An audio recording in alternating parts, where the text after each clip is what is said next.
دوستو آج کے ویڈیو میں ہم قرآن کے 10 ایسے میراکل کے بارے میں بات کریں گے جس کو سائنس نے خود ثابت کیا ہے۔ نمبر 1، زندگی کی شروعات۔ دوستو ہم سب کو پتا ہے کہ پانی ہمارے زندگی میں کتنا امپورٹنس ہے۔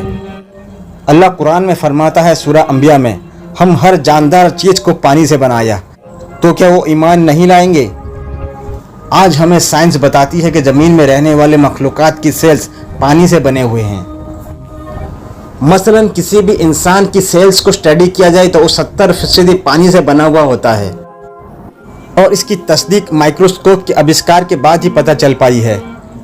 اس کا آوشکار 12ویں شتابدی میں ہوا تھا، لیکن قرآن نے 1400 سال پہلے ہی بتا دیا تھا کہ زندگی کی شروعات کیسے ہوئی۔ نمبر 2 ہے لوہا، جو کہ مختلف صورتوں میں پایا جاتا ہے، مگر اس زمین کی دھاتو نہیں ہے، بلکہ یہ آسمان سے یہاں لایا گیا ہے۔ یہ اپنے آپ میں چونکا دینے والی بات ہے، مگر سچ ہے۔ سائنس نے یہ کھوج نکالی ہے کہ اربوں سال پہلے کچھ ستارے آپس میں ٹکرائے اور یہ میٹروئڈز یعنی یہ بڑے بڑے پتھروں کے ذریعے یہ لوہا زمین میں آیا، جس کا ذکر ہمیں قرآن میں سورہ حدید میں ہمیں یوں ملتا ہے، اور ہم نے لوہے کو زبردست طاقت دے کر زمین میں اتارا تاکہ انسان اس کا فائدہ اٹھا سکے۔ نمبر 3 ہے آسمان ہماری حفاظت کرتا ہے۔ زمین کو سورج کی الٹرا وائلٹ کی چھاؤں سے بچانے کے لیے آسمان ایک اہم کردار ادا کرتا ہے۔ اگر آسمان نہیں ہوتا تو سورج کی ریڈیشن زمین پر زندگی کو جلا کر ختم کر چکی ہوتی۔ آسمان زمین کے چاروں اور لپٹے ہوئے کمبل کی طرح ہے، زمین کو جما دینے والی ٹھنڈ سے بچائے رکھتا ہے۔ آسمان کا اوپر کا ٹیمپریچر -217 سینٹی گریڈ ہوتا ہے، یعنی یہ زبردست ٹھنڈ زمین کو جما کر ختم کر سکتا ہے۔ یہی آسمان ہمیں سورج کی الٹرا وائلٹ شعاؤں اور شدت جما دینے والی ٹھنڈ سے یعنی دونوں سے محفوظ رکھتا ہے۔ قرآن میں خدا آسمان کا ذکر کرتے ہوئے فرماتا ہے، اور ہم نے آسمان کو ایک محفوظ چھت بنایا اور وہ لوگ اس کی نشانیوں سے منہ پھیر لیتے ہیں۔ نمبر 4 ہے پہاڑ۔ قرآن ہمارا دھیان پہاڑوں کی طرف ایک بہت ہی خاص پہلو کی طرف کھینچتا ہے۔ قرآن کی سورہ نوح میں یوں ارشاد ہوتا ہے کہ ہم نے زمین کو آرام کرنے والی جگہ نہیں بنایا اور پہاڑوں کو میخے۔ قرآن کا مفہوم ہے کہ پہاڑوں کی جڑیں زمین کے بہت اندر تک دبی ہوئی ہے، اور اس کی تصدیق جیو فزکس فرین پریس کے لکھی ہوئی کتاب دی ارتھ سے ملتی ہے کہ پہاڑ اصل میں ایک کھمبے کی طرح ہوتا ہے۔ یہ جتنا زمین کے اوپر ہوتی ہے اس سے کئی زیادہ زمین کے نیچے ہوتا ہے، جس کا ایک مثال ماؤنٹ ایوریسٹ ہے، جو دنیا کا سب سے اونچی چوٹی مانا جاتا ہے۔ اس کے اوپر کی اونچائی قریب 9 کلومیٹر ہے، جبکہ اس کے زمین کے اندر کی گہرائی 125 کلومیٹر کے قریب ہے، اور اس کا پتہ 20ویں صدی کے شروعات میں پلیٹ ٹیکٹونک کے تکنیک سے ممکن ہو پایا ہے۔ نمبر 5، کائنات کا پھیلنا۔ دوستو 1400 سال پہلے جب ٹیلیسکوپ کا آوشکار نہیں ہوا تھا، اس وقت قرآن اس کائنات کے بارے میں ارشاد فرماتا ہے، اور آسمان کو ہم نے اپنے قدرت سے بنایا اور بے شک اسے ہمیں پھیلاتے جا رہے ہیں۔ اور اس کا تصدیق 20ویں صدی کے ایک عظیم سائنسدان اسٹیفن ہاکنگ اپنے کتاب اے بریف آف ٹائم میں لکھتے ہیں کہ 20ویں صدی کی سب سے بڑی کھوج ہے کہ کائنات وقت کے ساتھ پھیلتے جا رہا ہے۔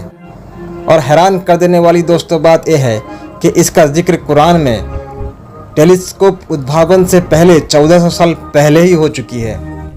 نمبر 6، سورج کا گھومنا۔ دوستو سائنسدان پہلے یہ سمجھتے تھے کہ سورج ایک جگہ ٹھہرا ہوا ہے اور یہ کوئی گردش نہیں کرتا۔ 1512 میں ایک سائنسدان نکولس کوپرنیکس نے ایک نظریہ پیش کیا کہ زمین کے گول چاند اور ستارے چکر نہیں لگا رہے، بلکہ سورج کے گول چاند اور باقی ستارے چکر لگا رہے ہیں، اور سورج اپنی جگہ ٹھہرا ہوا ہے۔ دوستو ایک زمانے تک سائنسدانوں کا یہی عقیدہ رہا، پھر سن 1609 میں ایک جرمن سائنسدان جوہانس کیپلر उन्होंने अपने किताब में लिखा कि सिर्फ सितारे सूरज के गोल चक्कर नहीं लगा रहे, बल्कि ज़मीन, चांद और सितारे सूरज के गोल घूमने के अलावा अपनी जगह से गर्दिश करते रहे और बाकी सितारों की तरह सूरज को अपने अक्स पर एक चक्कर लगाने में 25 दिन लग जाते हैं। दोस्तों, कुरान में इसका जिक्र कुछ इस तरह आया, और वही है जिसने रात और दिन और सूरज और चांद को पैदा किया और वो सब एक घेरे में तैर रहे हैं। दोस्तों, कुरान के इस आयत को कोई भी नहीं झुठला सकता। नंबर 7, समुद्र। दोस्तों, आम तौर पर ये समझा जाता है कि लहरें समंदर के ऊपरी सतह के ऊपर चलती है, जबकि साइंस ये तस्दीक कर चुकी है कि लहरें समंदर के ऊपरी सतह पर ही नहीं बल्कि नीचे भी होती है। ये लहरें इंसान की आम आँख से नहीं दिखाई दे सकती, बल्कि इसको देखने के लिए एक खास टेक्नोलॉजी के ज़रिए से ही देखा जा सकता है। कुरान में समंदर के ऊपर चलने वाली और उसके ऊपर बादलों के बारे में जिक्र हुआ है। कुरान की ये बातें सिर्फ इसलिए काबिल तारीफ नहीं है कि समंदर के अंदरूनी लहरों के बारे में जिक्र करता है, बल्कि इसलिए भी है कि समंदर के गहराइयों के अंधेरों को भी जिक्र करता है। आज के दौर में इंसान ज़्यादा से ज़्यादा कोई ऑक्सीजन यूज करके 70 मीटर अंदर तक जा सकता है और वहाँ पर कुछ रोशनी मालूम हो सकती है, मगर हम बात करते हैं 1000 मीटर गहराइयों की, तो वहाँ बिल्कुल ही अंधेरा है। और इस बात की अल्लाह ने जिक्र किया जिसका साइंस को पता आज चला है, मगर कुरान में समंदर के अंदर की लहरें और उसके नीचे अंधेरे की बात 1400 साल पहले ही मौजूद है। दोस्तों, हुजूर पाक सल्लल्लाहु अलैहि वसल्लम के दौर में एक आयत अबू जहल के ऊपर उतारा गया, क्योंकि अबू जहल बार बार झूठ बोला करता था। इसके बारे में अल्लाह सूरह अल-अलाफ में यूँ इरशाद फरमाता है, अगर वो बाज न आए हम ज़रूर पेशानी के बाल पकड़कर खींचेंगे, वो पेशानी झूठी और खताकार है। इस आयत में इंसान के सामने वाले हिस्से को झूठा और खताकार करार किया गया है। ये आयत दो वजह से बड़ा ख़ास है। पहली एक कि हमारे दिमाग के सामने वाला हिस्सा ही हमारे सोची समझी हरकतों का जिम्मेदार होता है, जिसे फ़ोनलोब के नाम से जाना जाता है, और दूसरा एक कि फ़ोनलोब ही दिमाग के झूठे बोलने वाले काम को कंट्रोल करता है। आज के दौर में किए गए रिसर्चों से साबित हो चुका है कि दिमाग के अगले वाले हिस्से ही इंसान के हरकतों और झूठ बोलने का जिम्मेदार होता है। इंसानी दिमाग का ये फंक्शन 20वीं सदी के एडवांस होने पर ही हमें मालूम हुई है, जबकि कुरान इसकी तरफ इशारा कब का कर चुका है। नंबर 9, इंसान को दर्द का एहसास होना। दोस्तों, काफ़ी लंबे अरसे समय तक लोग ये समझते रहे हैं कि दर्द को महसूस करने वाली सेल्स हमारे दिमाग में होते हैं। हालांकि बाद में तहकीक से पता चला कि दर्द को महसूस करने वाले पिन रिसेप्टर सेल्स हमारे खाल में होते हैं और इनके बिना हमें दर्द को महसूस नहीं कर सकते। इसका जिक्र कुरान के सूरह अल-निसा में कुछ इस तरह आया, बेशक जो लोग जिन्होंने हमारे आयतों को इनकार किया हम उन्हें आग में झुलसाएंगे, और जब उनकी खाल जल जाएंगी तो हम उन्हें उसके बदले दूसरी खाल देंगे ताकि वो दर्द को लगातार महसूस कर सके। बेशक अल्लाह ज़बरदस्त हिकमत वाला है।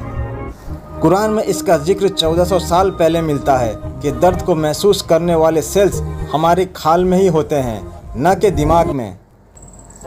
इसकी खोज अब आके 20वीं सदी में हुई है। Number 10, the big bang. हमारी दुनिया कैसे वजूद में आई? आज से 100 साल पहले दुनिया का सबसे बड़ा और अहम सवाल ये था कि ये दुनिया कैसे वजूद में आई। फिर अचानक 1931 में एक साइंसदान जॉर्ज एल्मितर ने कहा ये दुनिया सिंगल पॉइंट यानी गोला था। फिर एक बड़ा धमाका हुआ, उसकी वजह से ये चांद, सूरज, सितारे और ये हमारी दुनिया और सारी कहकशाएं वजूद में आई। जिसे साइंस की ज़बान में कहा गया था द बिग बैंग, यानी बड़ा धमाका। साइंस ने इसकी तहकीक तकरीबन 50 साल पहले की, लेकिन कुरान में इसका ज़िक्र हमें 1400 साल पहले ही मिल गया था। अल्लाह ताला कुरान में फरमाता है, क्या इनकार करने वाले ये नहीं जानते कि ज़मीन और ये आसमान मिले हुए थे और हमने इन्हें जुदा किया। और इसी तहकीक को साइंस की बहुत बड़ी खोज मानी जाती है। दोस्तों, एक कुरान कोई साइंस की किताब नहीं है, बल्कि ये इंसानियों की किताब है जो हमें इस कायनात में गौर व फिक्र करने का दावा देता है। तो तुम अपने रब की कौन कौन से नियामतों को झुटलाओगे? दोस्तों, वीडियो अगर अच्छी लगे तो लाइक और शेयर ज़रूर करना और पेज को फॉलो कर देना, क्योंकि आने वाले वीडियो भी बहुत ज़बरदस्त होने वाली है। Thank you.